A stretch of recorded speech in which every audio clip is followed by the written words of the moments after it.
ओम शांति। आज बाबार 7/11/2020 मुरली। आज के बाबार मुरलीर विशेष महावाक्য যে বাবা বলছেন, বাচ্চা সবাইকে তুমি এই শুভ সংবাদ দাও, খুশির খবর দাও যে এবার সত্যযুগী স্বরাজ্য স্থাপন হচ্ছে এবং এই কলিযুগ দুনিয়া বিনাশ হবে আর আবার নতুন করে নির্বিকারী দুনিয়া স্থাপন হচ্ছে এবং লক্ষ্মীনারায়ণের রাজত্ব আসছে। তারপরে বাবা আজকে বললেন যে রাবণের শ্রাপ তোমাদের উপরে কখন লেগে যায়। তো বাবা উত্তরে বললেন কি যখন তোমরা দাপর যুগে দেহ অভিমানে চলে আসো তখন তোমাদের উপরে রাবণের শ্রাপ লেগে যায়। আজকে বাবা একটা নতুন রহস্য বলেছেন কি যে পুজো করে তাকে পূজ্য বলা যাবে না। তো যেমন শঙ্করাচার্য উনিও শিবের পুজো করতেন, তাহলে ওনাকে কি করে পূজ্য বলা হবে? তো যে পূজ্য হবে সে কখনো কারো পুজো করবে না, আর যে পুজো করছে তার মানে সে পূজারী। তো এটা বাবা আজকে ভেদ বললেন যে তোমরা সত্যযুগ ত্রেতাতে পূজ্য হও, আবার দাপর কুলিতে তোমরাই পূজারী হও। বা যত যারা গুরু গোসাই ধর্মপিতা তারাও কিন্তু শিবকে বা নিরাকার গডকে বা একটা লাইটকে তারা মানে। তো সবাই তাকে ধ্যান করছে, তার মানে সবাই তার পূজারী। তারপরে আজকে বাবা বিশেষ আমাদেরকে ধারণার একটা পয়েন্ট বলেছেন যে তোমরা এমনি তো বাবার যোগে জ্ঞানে পুরুষার্থে এগিয়ে যাচ্ছ এবং খুবই তীব্র গতিতে আমাদেরকে পুরুষার্থ করতে হবে, আলস্য চলবে না। কিন্তু সংসারে থাকতে যা তোমাদের যে আত্মীয় স্বজন তাদের সঙ্গে তোমাকে সম্পর্ক ভালো রাখতে হবে। তারা যদি বাবার জ্ঞান নাও শোনে, তারা যদি বিকারি চালচলন নাও ছাড়ে, তারা যদি খাওয়া দাওয়া শুদ্ধ নাও করে, তাও তোমরা সবসময় তাদেরকে জ্ঞান দিতেই থাকো। তারপরেও যদি না বোঝে তখন মেনে নিতে হবে যে তারা আমাদের দৈবিক কুলের আত্মা নয়। কিন্তু তোমরা তাদের থেকে সম্পর্ক অবশ্যই রাখো যাতে তারা না বলতে পারে যে এরা তো ব্রহ্মাকুমারী সংস্থায় গেছে, তো এরা আমাদের সঙ্গে কোনো সম্পর্কই রাখে না। এটা যেন না হয়। বাবা আজকে এটার উপরে বিশেষ অ্যাটেনশন দিয়েছে। তারপরে আজকে বাবা বলছেন যে বারবার চেক করো যে আমার কারো প্রতি ক্রিমিনাল দৃষ্টিবৃত্তি নেই। তো বাবা বলেন কুমারী যতক্ষণ পবিত্র আছে তো সে পূজনীয় আছে। সেই কুমারী যখন আবার বিয়ে করে নেয় তো তাকে সবার চরণ স্পর্শ করতে হয়, তার মানে পবিত্রতাই হচ্ছে মহান। তো আসুন এবার আমরা বাবার পুরো মুরলি বিস্তারিতভাবে শুনব। मीठे बच्चे, सबको यह खुशखबरी सुनाओ कि अब डीटी डिनाइस्टी स्थापन हो रही है।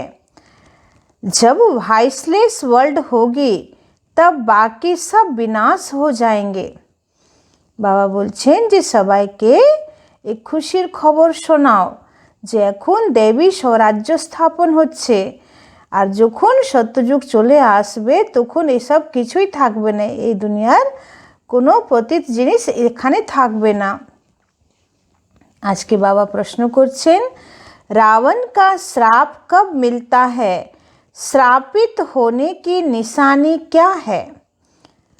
বাবা জিজ্ঞেস করছেন যে রাবণের শ্রাপ কখন পাওয়া যায় এবং শ্রাপিত হওয়ার লক্ষণটা কি। तो उत्तर होच्छे जब तुम देह अभिमानी बनते हो तब रावण का श्राप मिल जाता है। श्रापित आत्माएं कंगाल बिकारी बनती जाती हैं, नीचे उतरती जाती हैं। अब बाप से वर्षा लेने के लिए देही अभिमानी बनना है, अपनी दृष्टि वृत्ति को पावन बनाना है। बाबा बोलছেন कि যখন তোমরা দেহ অভিমানী হও তখন রাবণের শ্রাপ তোমাদের উপরে লেগে যায়, আর শ্রাপিত আত্মা একদম কাঙ্গাল বিকারী হয়ে যায়, সে ধীরে ধীরে তার কলা কমতে থাকে। তো বাবার বর্ষা নেওয়ার জন্য এখন আমাদেরকে পুরো দেহি অভিমানী হতে হবে এবং নিজের দৃষ্টিবৃত্তিকে পাবন করতে হবে। ओम शांति। रूहानी बाप बैठ रूहानी बच्चों को 84 जन्मों की कहानी सुनाते हैं। यह तो समझते हो सभी तो 84 जन्म नहीं लेते होंगे। तुम ही पहले पहले सतयुग आदि में पूज्य देवी देवता थे। भारत में पहले पूज्य देवी देवता धर्म का ही राज्य था, लक्ष्मी नारायण का राज्य था, तो जरूर डिनाइस्टी होगी ना। राजाई घराने के मित्र संबंधी भी होंगे, प्रजा भी होगी। तो यह जैसे एक कहानी है। बाबा बोलছেন যে যেমন কোনো রাজার জীবন কাহিনী শোনা হয় না, যে ওনার রাজ্যে কে কে ছিল, ওনার রাজদরবারে কারা কারা মুখ্যমন্ত্রীরা ছিল বা তাদের প্রজা কেমন ছিল। তো সেরকম বাবা বলছে যে তোমরা এখন জেনে গেছে যে সত্যযুগে লক্ষ্মী নারায়ণের রাজত্ব কিভাবে চলবে, তাদের রাজবংশে কি কারা কারা থাকবে, তো এসব তোমরা এখন জেনে গেছো, প্রজা সেখানকার কেমন হবে। তো এটা একটা গল্পের মতন এখন আমরা জেনে গেছি। তো 5000 वर्ष पहले भी इनका राज्य था, यह स्मृति में लाते हैं। भारत में आदि सनातन देवी देवता धर्म का राज्य था। यह बेहद का बाप बैठ समझाते हैं, जिसको ही नॉलेजफुल कहा जाता है। नॉलेज किस चीज़ की मनुष्य समझते हैं, वह सबके अंदर को कर्म विकर्म को जानने वाला है। परंतु अभी बाप समझाते हैं, हर एक आत्मा को अपना अपना पाठ मिला हुआ है। বলছেন যে ভক্তি মার্গে মানুষ ভগবানের জন্য বলেন যে উনি সর্বজ্ঞ, উনি সব কিছুই জানেন, উনি নলেজফুল। তো বাবা বলছেন যে ওরা ভাবে যে আমি সকলের ভিতরের কর্ম বিকর্মকে জানি, সকলের ভিতরে কি কি চিন্তন চলছে সেটাও আমি জানি। তো বাবা বলছে যে আমি জেনে কি করব, আমি তো এটাই জানি যে সমস্ত আত্মার মধ্যে তার নিজস্ব নিজস্ব পার্ট ভরা আছে, আর সে আত্মা তার নিজের পার্ট প্লে করছে। তো আমাকে সকলের ভিতরে বসে সকলের কথা জানার কোনো প্রয়োজন নেই। तो सभी आत्माएं अपने परम धाम में रहती हैं, उनमें सारा पाठ भरा हुआ है, रेडी बैठे हैं कि जाकर कर्म क्षेत्र पर अपना पाठ बजाएं। বাবা এটা বলছেন কি আমি দেখতে পারছি পরমধামে যে সমস্ত আত্মা যারা বীজরূপ অবস্থায় পরমধামে তার অনাদি স্বরূপে বসে আছে। তো আত্মা একদম চেতন শক্তি আত্মা, তো রেডি আছে যে কখন আমার পাঠ আরম্ভ হবে, আমি নিচে গিয়ে নিজের পাঠ প্লে করব। तो यह भी तुम समझते हो, हम आत्माएं सब कुछ करती हैं। आत्मा ही कहती है यह खट्टा है, यह नमकीन है।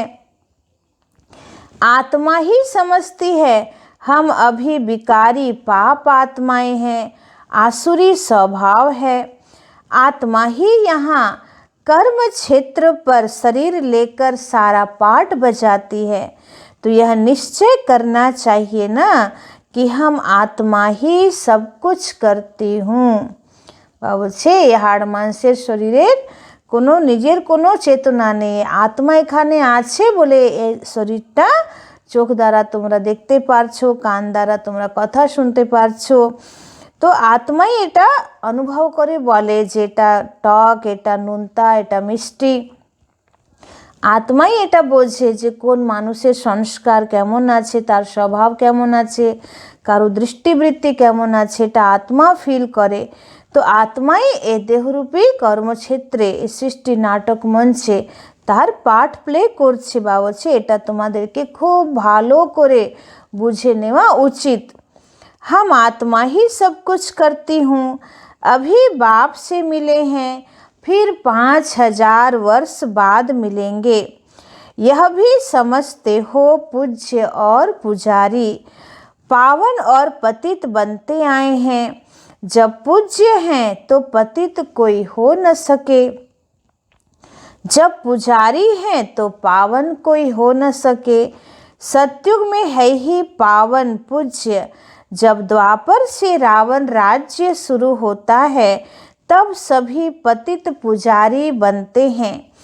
शिव बाबा कहते हैं देखो शंकराचार्य भी मेरा पुजारी है, मेरे को पूजते हैं ना।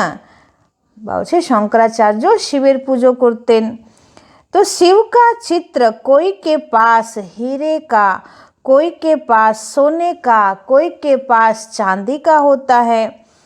বলছেন আগে যারা রাজা গজারা তারা কেউ হীরের শিবলিঙ্গ বানাতো, কেউ সোনার বানাতো, কেউ রূপোর বানাতো। তো এত শিব বাবার মান আছে ভক্তি মার্গেও।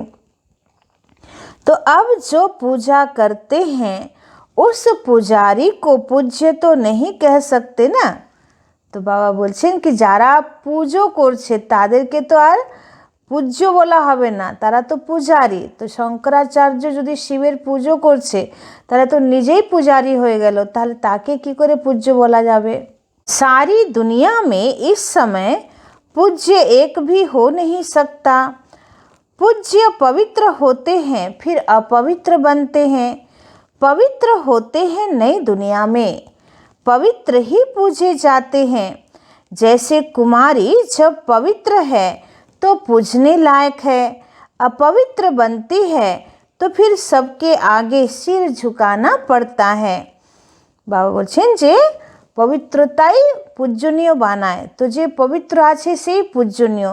বাবা উদাহরণ দিচ্ছেন যে যতক্ষণ কুমারী পবিত্র আছে তো পবিত্র কুমারী পূজনীয় যোগ্য এবং সবাই তাকে সম্মান করে এবং কুমারী পুজো হয়। কিন্তু সেই কুমারী যখন অপবিত্র হয়ে যায় বিয়ে করে, তখন সে নিজেই সকলের পা নমন করে, পা স্পর্শ করে।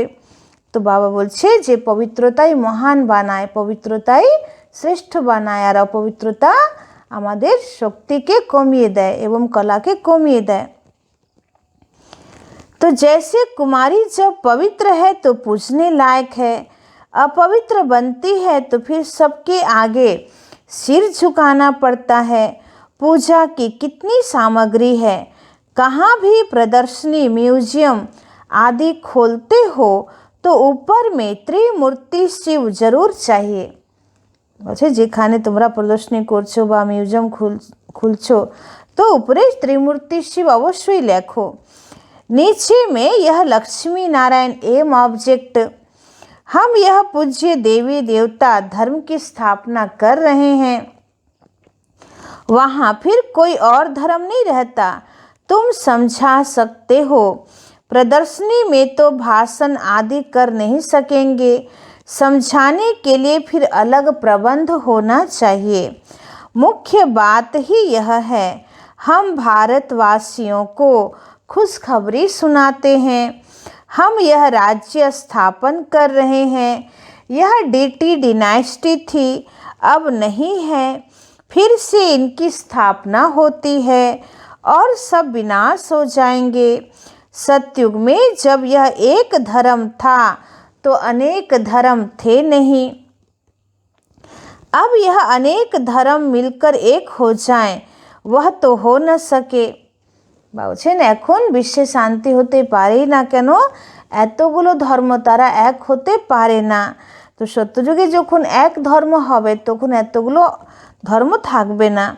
वह आते ही हैं एक दो के पिछाड़ी और वृद्धि को पाते रहते हैं। पहला आदि सनातन देवी देवता धर्म प्रायः लोप है, कोई भी नहीं जो अपने को देवी देवता धर्म का कहला सके। इनको कहा ही जाता है विशेष वर्ल्ड। तुम कह सकते हो हम आपको खुशखबरी सुनाते हैं, शिव बाबा वाइसलेस वर्ल्ड स्थापन कर रहे हैं। हम प्रजापिता ब्रह्मा की संतान ब्रह्मा कुमार ब्रह्मा कुमारियाँ हैं। पहले पहले तो हम भाई भाई हैं, फिर रचना होती है तो जरूर भाई बहन होंगे। सब कहते हैं बाबा हम आपके बच्चे हैं, तो भाई बहन की क्रिमिनल आई हो न सके। तो यह अंतिम जन्म पवित्र बनना है, तब ही पवित्र विश्व के मालिक बन सकेंगे।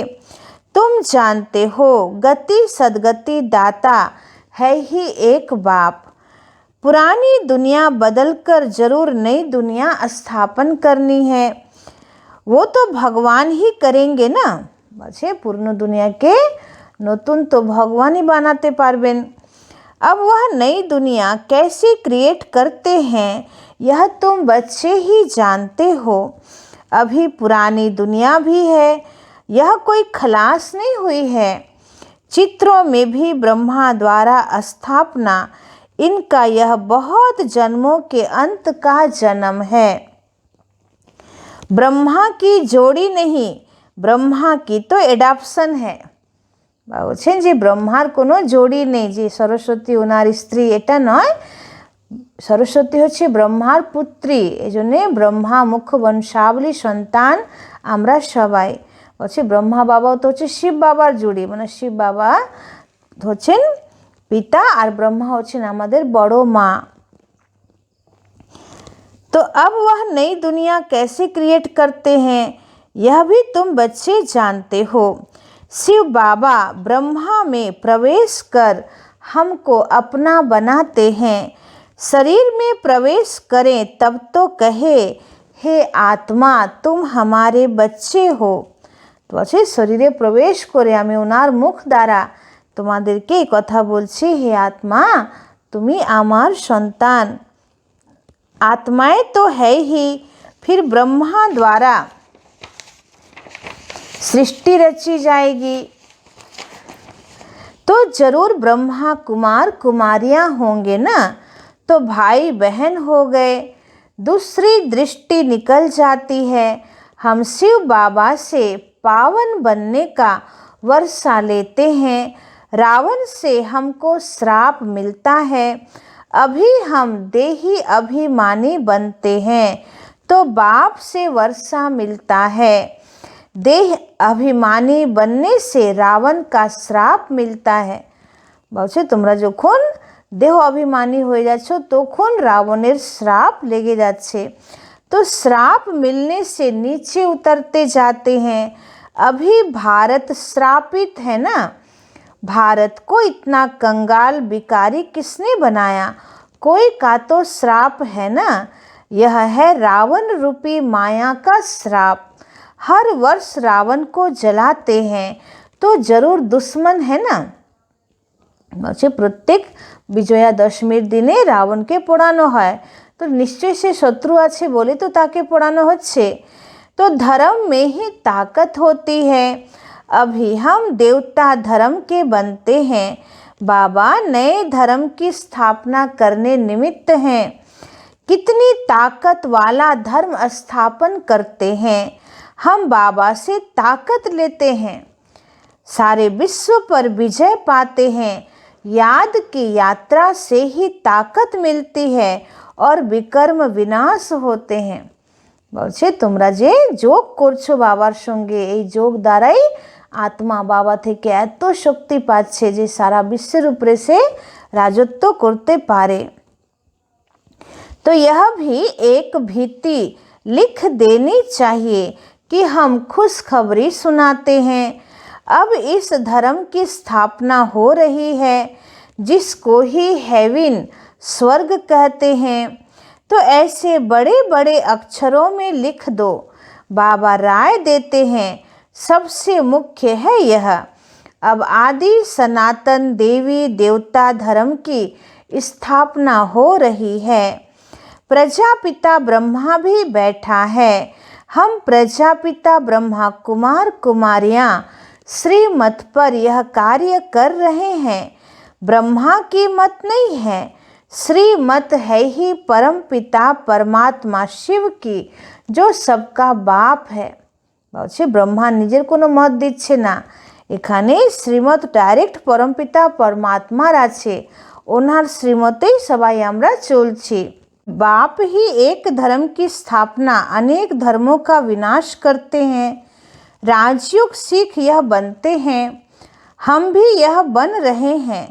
हमने बेहद का संन्यास किया है क्योंकि जानते हैं ये पुरानी दुनिया भस्म हो जानी है। जैसे हद का बाप नया घर बनाते हैं, फिर पुराने से ममत्व मिट जाता है, तो बाप कहते हैं यह पुरानी दुनिया खत्म होनी है। अब तुम्हारे लिए नई दुनिया स्थापन कर रहे हैं। तुम पढ़ते ही हो नई दुनिया के लिए। अनेक धर्मों का विनाश, एक धर्म की स्थापना संगम पर ही होती है। लड़ाई लगेगी, नेचुरल कैलेमिटीज भी आएंगी। सतयुग में जब इनका राज्य था तो और कोई धर्म थे नहीं, बाकी सब कहाँ थे? यह नॉलेज बुद्धि में रखनी है। ऐसे नहीं, यह नॉलेज बुद्धि में रखते दूसरा काम नहीं करते हैं। कितने ख्यालात रहते हैं। ब्रह्मा बाबा निजेर अनुभव शोनाচ্ছেন যে এই জ্ঞানটা পুরো বুদ্ধিতে রাখা সত্ত্বেও আমাকে অনেক কাজ করতে হয়। তো যেমন বাবা বলছেন চিঠিয়াँ লিখনা, পড়না, मकान का ख्याल करना, কত কাজ। যে বাচ্চাদের চিঠি আসতো তো সেই চিঠিগুলোকে পড়া বা চিঠি লেখা বাচ্চাদের কাছে, বা নতুন কোনো বিল্ডিং তৈরি হচ্ছে তো সেটাকে দেখা। तो भी बाप को याद करता रहता हूँ। बाप को याद न करें तो विकर्म कैसे विनाश होंगे। तो अभी तुम बच्चों को ज्ञान मिला है, तुम आधा कल्प के लिए पूज्य बन रहे हो। आधा कल्प है पुजारी तमो प्रधान, फिर आधा कल्प पूज्य सतो प्रधान होते हैं। आत्मा परमपिता परमात्मा से योग लगाने से ही पारस बनती है। याद करते करते आयरन एज से गोल्डन एज में चली जाएगी। पतित पावन एक को ही कहा जाता है। आगे चल तुम्हारा आवाज निकलेगा। यह तो सब धर्मों के लिए है। तुम कहते भी हो, बाप कहते हैं कि पतित पावन मैं ही हूँ। বলছেন যে যত বিনাশের সময় কাছাকাছি আসবে তখন সারা বিশ্বের আত্মা এই জ্ঞানকে স্বীকার করবে এবং সবাই এটা রিয়েলাইজ করবে যে এই জ্ঞান সকল ধর্মের জন্যই আছে।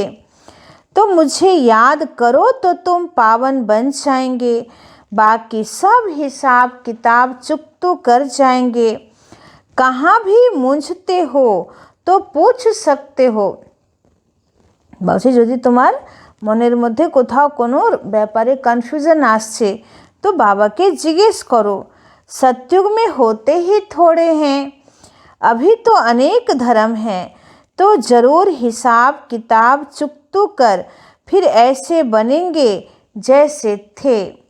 डिटेल में क्यों जाएं, जानते हैं हर एक अपना अपना पार्ट आकर बजाएंगे।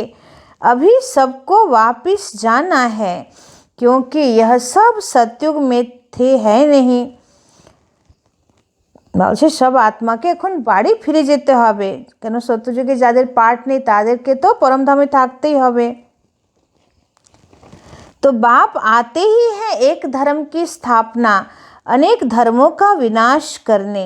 अब नई दुनिया की स्थापना हो रही है, फिर सतयुग जरूर आएगा, चक्र जरूर फिरेगा। टू मच ख्यालात में न जाएं। मूल बात हम सतो प्रधान बनेंगे तो ऊंच पद पाएंगे। कुमारियों को तो इसमें लग जाना है। कुमारी की कमाई माँ बाप नहीं खाते हैं।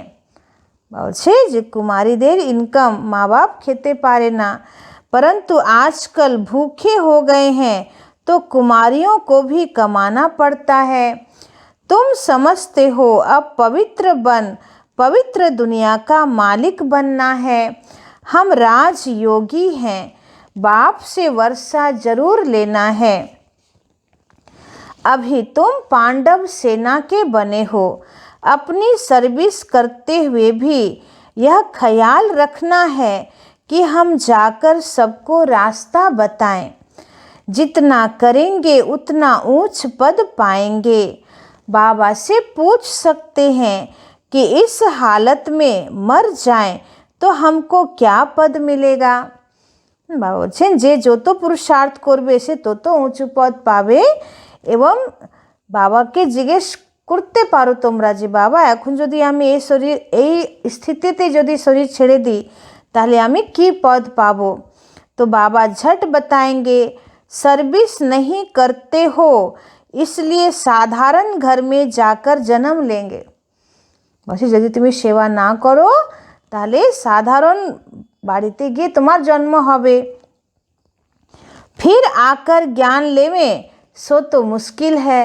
এখন তো বিনাশের সময় কাছে এসে গেছে, তো আবার নতুন জন্মে নিয়ে আবার জ্ঞানে আসা এটা তো বাবা বলছে খুব অল্প সময়, এখন এতটা সম্ভব নয়। क्योंकि छोटा बच्चा इतना ज्ञान तो उठा नहीं सकता। समझो बाकी 2-3 वर्ष रहते हैं तो क्या पढ़ सकेंगे। বলছে এখন তো বিনাশের সময় কাছে, এখন যদি তোমার শরীর যদি ছুটে যায় তো আবার নতুন জন্ম যখন তুমি নেবে তো তোমার 2-3 বছর থাকবে, তারপরে তো বিনাশ হয়ে যাবে, তো তুমি তো জ্ঞান নতুন করে আবার নিতেও পারবে না। तो बाबा बता देंगे कि तुम कोई क्षत्रिय कुल में जाकर जन्म लेंगे, पिछाड़ी में करके डबल ताज मिलेगा, स्वर्ग का फुल सुख पा नहीं सकेंगे। বলছে বেশি যদি সেবা না করতে পারছো তাহলে সত্যযুগের পুরো সুখ পেতে পারবে না। जो पूरी सर्विस करेंगे पढ़ेंगे वही फुल सुख पाएंगे। पिछाड़ी বলছেন যে পুরো সার্ভিস করবে সেই পুরো সত্যযুগের সুখ পাবে। नंबरवार पुरुषार्थ अनुसार तो यही फुरना रखना है, अभी नहीं बनेंगे तो कल्प कल्प नहीं बनेंगे। বলছে এখন যদি না হচ্ছ তাহলে এটা কল্প কল্পের এটা ভাবি, আর কল্প কল্প তুমি হতে পারবে না। तो हर एक अपने को जान सकते हैं कि हम कितने मार्क्स से पास होंगे। सब जान जाते हैं फिर कहा जाता है भावी।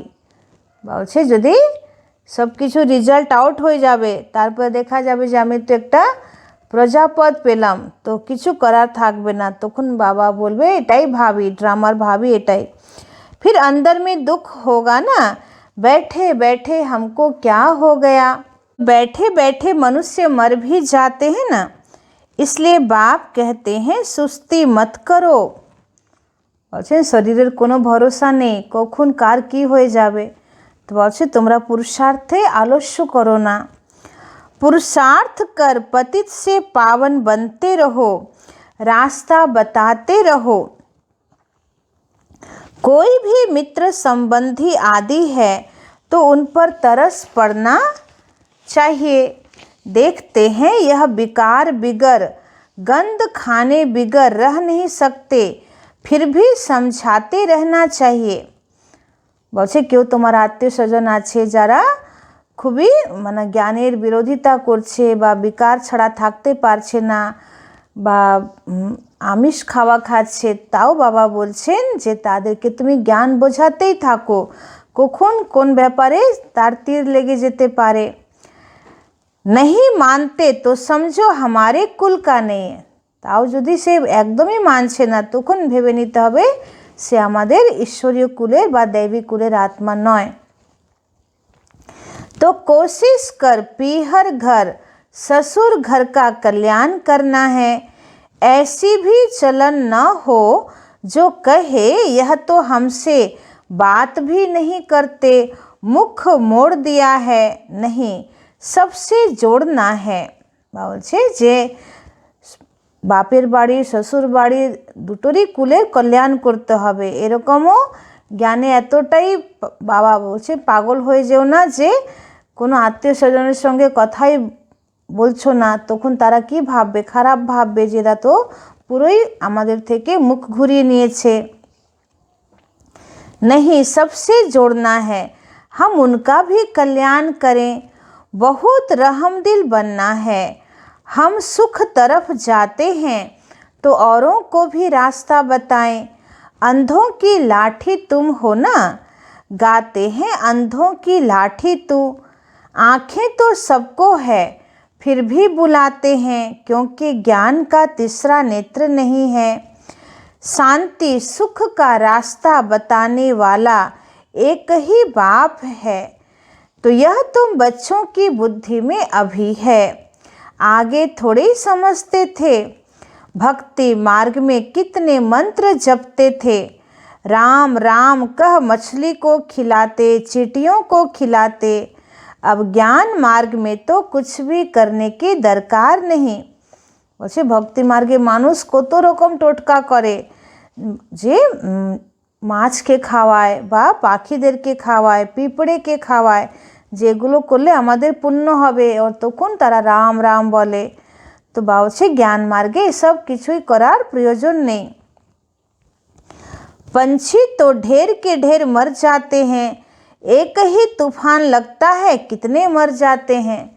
বলছে যে কত পাখি মারা যায়, একটা ঝড় আসলে কত পাখির মৃত্যু হয়ে যায়। तो नेचुरल कैलेमिटीज़ तो अब बहुत ज़ोर से आएगी, यह रिहर्सल होती रहेगी, यह सब विनाश तो होना ही है, अंदर में आता है। अब हम स्वर्ग में जाएंगे, वहाँ अपने फर्स्ट क्लास महल बनाएंगे। मुझे तुम्हारे मने এখন আছে যে আমরা সত্যযুগে যাব আর নিজের একদম সুন্দর মহল তৈরি হবে। जैसे कल्प पहले बनाए हैं, बनाएंगे फिर भी वही जो कल्प पहले बनाया होगा। उस समय वह बुद्धि आ जाएगी, उसका ख्याल अब क्यों करें, इससे तो बाप की याद में रहें। তো বাবা বলছেন যে সত্যযুগে কেমন মহল মাড়ি হবে আমাদের, তো তার যে ডিজাইন হবে, তার আর্কিটেক্ট এখন থেকে বুদ্ধিতে আনা দরকার নেই, ওটা সত্যযুগে ন্যাচারাল বুদ্ধিতে চলে আসবে। তো এখন তোমরা সময় নষ্ট না করে বাবাকে স্মরণ করো।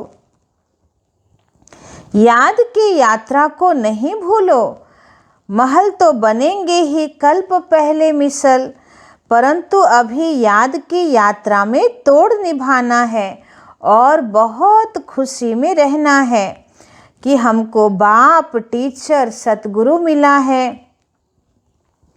इस खुशी में तो रोमांच खड़े हो जाने चाहिए। तुम जानते हो हम आए ही हैं अमरपुरी का मालिक बनने, यह खुशी स्थायी रहनी चाहिए। यहाँ रहेगी तब फिर 21 जन्म वह स्थायी हो जाएगी। अच्छा এখন এই খুশি তোমার যখন স্থায়ী হয়ে যাবে তখন এটা সত্যযুগে এই খুশিটাই স্থায়ী হবে। बहुतों को याद कराते रहेंगे तो अपनी भी याद बढ़ेगी। যত তুমি সবাইকে বাবার স্মরণ করাবে তত তোমারও স্মরণ বাড়বে, তোমারও যোগবল বাড়বে। फिर आदत पड़ जाएगी। जानते हैं इस अपवित्र दुनिया को आग लगनी है, तुम ब्राह्मण ही हो जिनको यह ख्याल है। इतनी सारी दुनिया ख़त्म हो जाएगी, सतयुग में यह कुछ भी मालूम नहीं पड़ेगा, अभी अंत है। तुम याद के लिए पुरुषार्थ कर रहे हो। अच्छा मीठे मीठे सिखी लदे बच्चों प्रति माता पिता बाप दादा का याद प्यार और गुड मॉर्निंग। रूहानी बाप की रूहानी बच्चों को नमस्ते। हम रूहानी बच्चों की रूहानी बाप दादा को पदम गुना नमस्ते नमस्ते नमस्ते। सदा रहेंगे हंसते, बनेंगे फरिश्ते, चलेंगे परम धाम के सीधे रास्ते। शुक्रिया बाबा शुक्रिया। এবার ধারণার জন্য মুখ্য সার। 1 নম্বর পয়েন্ট, पतित से पावन बनने के पुरुषार्थ में सुस्ती नहीं करनी है। कोई भी मित्र संबंधी आदि है उन पर तरस रख समझाना है। বলছে পুরুষার্থে কখনো আলস্য করো না এবং তোমার আত্মীয় স্বজন সবাইকে তুমি বাবার এই জ্ঞান বোঝাও। छोड़ नहीं देना है। 2 नंबर, ऐसी चलन नहीं रखनी है जो कोई कहे कि इन्होंने तो मुख मोड़ लिया है।